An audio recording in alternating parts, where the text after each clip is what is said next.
In this Piero U, we're using Dashboard with Piero.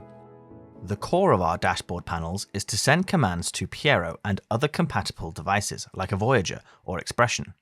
Dashboard can take in data too. Dashboard allows us to create an interface and workflow around a particular person or need. The important thing here isn't the buttons, but the flexibility. This video is not going to show you how to use the ROS dashboard application. We have a dedicated Dashboard U, which is great for learning the application. This video is specifically about using Dashboard with Piero. We have lots of goodies and freebies to help you on this journey on Piero Communities. We are leveling up a bit from that GPI episode in 4.13. Although Dashboard can be controlled from a Stream Deck, we can do even more going through Dashboard. So, who is this for? Maybe we want to give a producer or subject specialist control over a few specific Piero effects without giving them the full Piero interface, such as the down and distance. Maybe we have a pre-produced touch presentation, and at the point of recording, we only need someone to move for a few pre-prepared actions.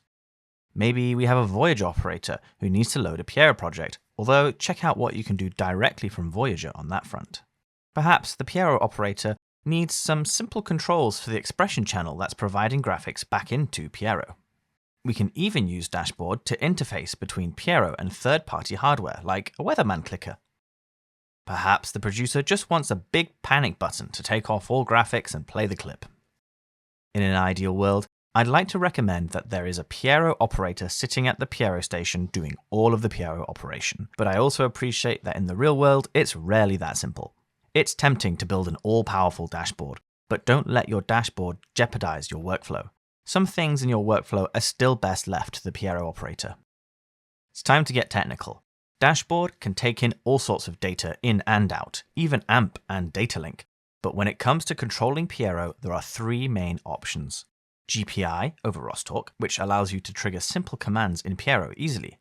ROStalk, which is the best fit in most cases.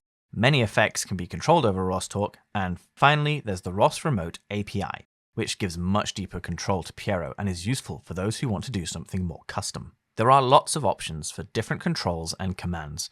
Please do not hesitate to contact ROS support or Piero Communities to find the full documentation on these.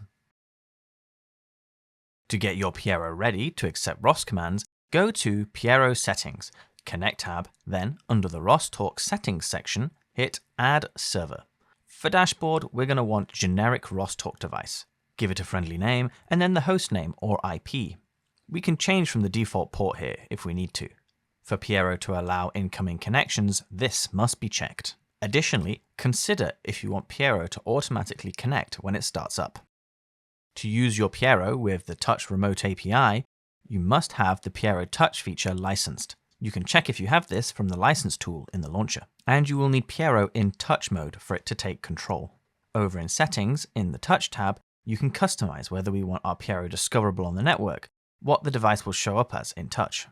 I do not recommend running Dashboard on the same machine as Piero Touch because having multiple keyboard inputs at the same time is just not fun. The good news is that Dashboard runs on Windows, Mac, and Linux and has very low technical requirements.